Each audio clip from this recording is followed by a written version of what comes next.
Die eigenen Angestellten in Zeiten hoher Inflation unterstützen. Das versucht zum Beispiel die Firma Eckelmann aus Wiesbaden. Die Mitarbeiter stellen Bauteile und Software für Industriemaschinen her. Firmenchef Philipp Eckelmann hatte zusammen mit der Personalabteilung überlegt, welchen Bonus er der Belegschaft geben könnte. Und zwar einer, der auch wirklich ankommt. Eine reine Lohnerhöhung, die wird jetzt auch wieder durch Sozialversicherung, durch Steuern etc. aufgefressen, zum Teil zumindest. Deswegen haben wir uns für einen Sachbezug entschieden. Konkret heißt das, eine Guthabenkarte, auf die der Betrieb monatlich 50 € als Bonus überweist. Steuerfrei. Das Geld ausgeben können die Mitarbeiter dann in allen Geschäften, die solch eine Mastercard akzeptieren. Dass nicht nur der Staat die Menschen bei der hohen Inflation unterstützt, sondern auch Unternehmen, das ist im Betrieb Ehrensache. Als Solidargemeinschaft sind wir natürlich aufeinander auch angewiesen, dass wir aufeinander Rücksicht nehmen. Ich sehe unsere Aufgabe und insbesondere als familiengeführter Mittelstand darin, hier auch eine Kultur oder ein Betriebsklima zu erhalten, was eine Sicherheit auch dem Mitarbeiter gegenüber darstellt. Denn die hohe Inflation bleibt eine Belastung für viele. Ob beim Einkaufen, beim Tanken oder beim Begleichen der Strom- und Gasrechnung. Für den Chefvolkswirt der Commerzbank Jörg Krämer ist klar, dass sich die Preissteigerungen längst überall bemerkbar machen, auch bei den Lohnkosten.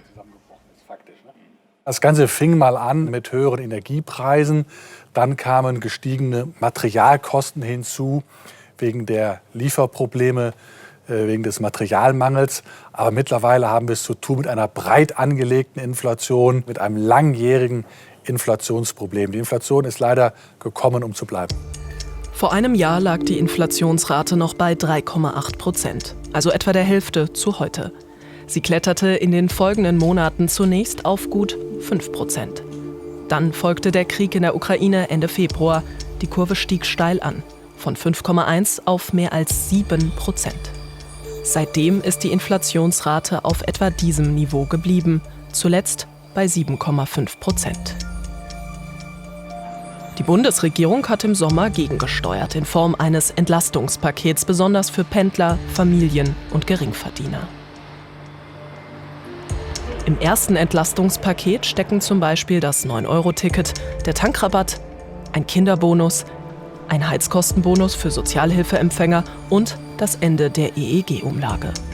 Mehrere dieser Maßnahmen waren aber nur einmalig oder laufen bald aus. Ich gehe davon aus, dass die Inflation weiter steigen wird in den kommenden Monaten. Das ist zum einen der Tankrabatt und das 9-Euro-Ticket, das fällt weg im September. Und allein dadurch steigt die Inflation um 1 Prozentpunkt nach oben.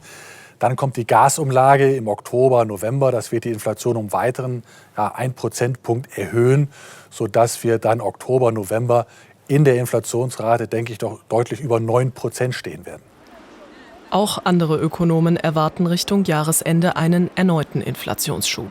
Vor allem, wenn ab Oktober die Gasumlage in Höhe von rund 2,4 Cent pro Kilowattstunde auf das schon teure Gas noch dazukommt. Die Bundesregierung kündigt weitere Entlastungen an. Vergangene Woche zunächst Bundesfinanzminister Christian Lindner. Es profitieren 48 Millionen Menschen davon, wenn dieses Inflationsausgleichsgesetz beschlossen würde.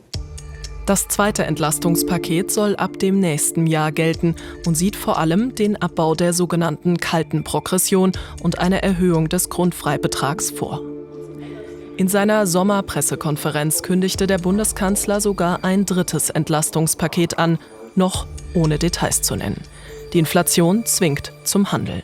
Wenn man jetzt die ganze Familieneinkommen zusammenrechnet, was alles so zu bewältigen ist, ist ziemlich klar ist, dass sie keine Rücklagen haben und dass sie sich bei den steigenden Preisen jetzt schon Gedanken machen, wie sie da durchkommen sollen. Diese Gedanken macht sich auch Stefan Füll. In Wiesbaden leitet er einen Malerbetrieb mit 14 Angestellten und fungiert ehrenamtlich noch als hessischer Handwerkspräsident. Gerade im Handwerk ist der Druck wegen des Fachkräftemangels besonders hoch. Als Arbeitgeber muss er seinen Beschäftigten gerade bei hoher Inflation etwas bieten, damit die nicht abwandern. Dann gab es tatsächlich jetzt schon Gespräche, wo Mitarbeiter gesagt haben, ich habe die Möglichkeit, in einen Betrieb zu wechseln, der näher zu meinem Wohnort liegt. Da spare ich natürlich Fahrkosten und Energie. Und dann müssen wir einen gemeinsamen Weg finden. Statt Gehaltserhöhung oder Guthabenkarte unterstützt er seine Angestellten derzeit in Form eines Tankzuschusses. Erfolgt damit etlichen Unternehmen in Deutschland, wie zuletzt eine Umfrage des IFO-Instituts im Auftrag von Randstad zeigte. Von den 660 befragten Unternehmen bieten rund 1/3 ihren Angestellten einen Tankgutschein an. 22% helfen mit einer Einmalzahlung. 21% mit einem Fahrkostenzuschuss. Von der Bundesregierung wünscht sich Stefan Füll wieder eine steuerfreie Pauschale pro Mitarbeiter von 1.500 €.